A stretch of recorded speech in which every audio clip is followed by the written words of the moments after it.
Hello, welcome back, and this is a review of the TV series Raised by Wolves. Now, this one is frustrating for me because it feels like it has big ideas, but the execution isn't great. The foundation of Raised by Wolves is that in the far-flung future, after a devastating war between the religious army called the Mafrake and the Radverses, the Atheists, ships are sent into space to a new homeworld to start humanity again. The Atheists send 2 androids along with several embryos that they will help grow into newborn babies that they will bring up. But it's not that simple for these androids, as they struggle with threats arriving from planet Earth along with new threats arising from this planet, which doesn't seem to be all it initially was, but thought to be. Firstly, one thing I love is the opening credits. I never skipped them. I thought the music is really beautiful, and the art style, it shows an animation that looks like it was made out of chalk drawings in a cave. The show doesn't have much of a soundtrack, but this is really lovely. What the show reminded me was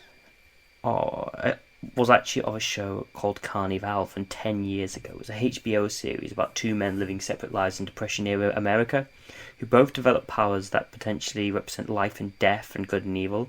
And as they cross the country, one with a carnival, they're trying to understand what these powers mean.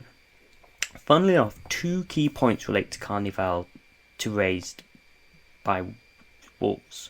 The first is the fact that they are telling stories in at times somewhat abstract worlds with very small casts.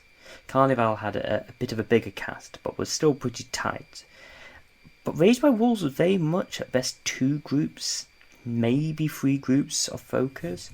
This is when combined with interesting but sparse flashbacks, which, because of the sparseness, it leads to a very dry story style when there isn't much of a world to interact with. The second was something I theorised but then had proven to me, was that it seemed to be that Raised by Wolves had a similar problem to Carnival, in the fact that it always had big ideas but it's struggling with execution. Carnival was supposed to be a big trilogy series, with each of the 2 seasons representing one part of the trilogy. Unfortunately, it didn't get Fast 2 because this was pre-streaming and it didn't help to try and create something large, and it's not planned well. So for example, when you're planning a pre-prepared epic, you have to go hard with each episode to justify people staying with it. For example, J. Michael Straczynski did this really well with Babylon 5, and he does this with a lot of comic books. Rising Stars is a brilliant one where he used that well. I would even say Mr. Robot did this with 4 seasons, where each episode was a delight, and yet it kept me engaged for all 4 seasons.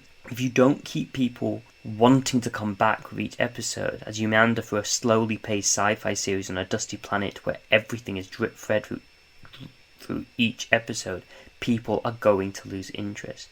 I watched 6 episodes in a row when it came out, and I had free time, so I did that. But by the 6th, I was a bit fatigued. I actually finished it a month later because I simply wanted to see how it ended, and to be honest, the ending on reflections, it makes sense considering what you see leading up to it, but it also seems absurd and underwhelming at the same time. I think the funny thing for me is that my theory about it seemed to be a show with some larger ideas, and I got proven right. In an interview, the series is planned to have 5 seasons, and I just keep thinking of Carnival and its fate when I watched it. I want more science fiction with lofty ideas on TV.